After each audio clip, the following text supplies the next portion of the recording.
Dividing the given binomials and monomial by a monomials. So meaning, ang ating dividend are binomials or multinomial, and then ang ating divisor ay monomial. So same procedure kung paano tayo nagdi-divide anak ng monomial to monomial. Okay, so let us try an example given binomial and monomial. By the way, when we say binomial, how many terms? 2 terms. And monomial, 1 term. Okay, example, we have 8x squared plus 4x cubed. So, divided by 4x. Okay, so to find the quotient of the given expression, step 1, divide each term of the dividend to the given divisor. When we say dividend, ito yung nasa numerator. Okay, so, what we're going to do is, isulat muna natin, anak, i-separate muna natin yung each term. So, itong si 8x squared, i-divide natin kay 4x squared. So, susulat muna natin na ganyan.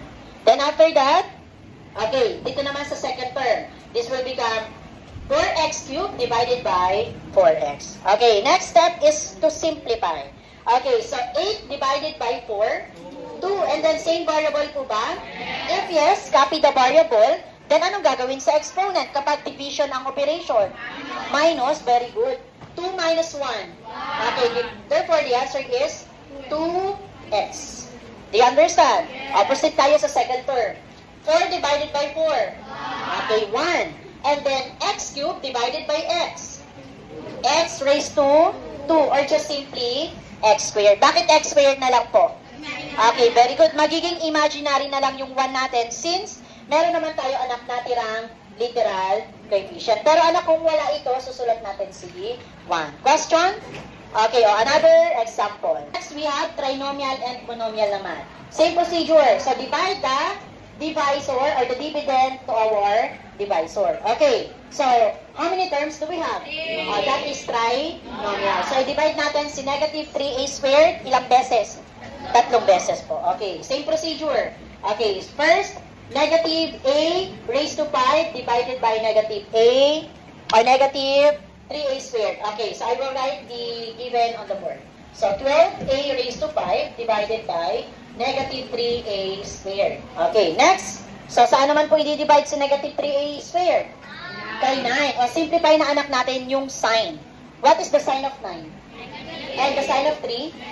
Negative divided by negative. So, magiging positive na po dito. And then, kopyahin na natin anak si 9a cubed over 3a squared. So, sinimplify na natin yung sign, kaya naging positive at nawala na yung negative nila parehas. Naintindihan po? Next, positive divided by negative. Negative na po ito. Then, kopya ulit. 6a squared divided by 3a squared. Naintindihan po? Then, after that, find the quotient na. Okay, 12. The sign is positive.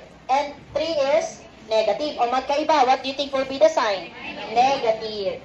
Then, 12 divided by 3, 4. O same variable po ba? If yes, copy the variable and subtract the exponent. 5 minus 2, we have negative 4a cubed. Next, plus 9 divided by 3. Okay, a cubed divided by a squared. What we're going to do, copy the given variable, then subtract the exponent. 3 minus 2, or just simply imaginary. Next, minus 6 divided by 3, 2. Then a squared divided by a squared. Okay, so just simply cancel. And then sa polynomials, ang cancellation equal kay 1. O 1 times 2. So 2 pa rin yan, hindi na isusulat si 1. Any question? Then after that, after getting the quotient, simplify your answer if necessary. So how to simplify? Tingnan natin kung may similar terms. Again, when do we say that the given terms are similar? Garcia again? Same? Okay, tingnan natin, may same variable po ba? Yes, we have. O identify if they have the same exponent. What is the exponent here? And, magkaparehas ba? Kung hindi, therefore, ito na yung final answer natin.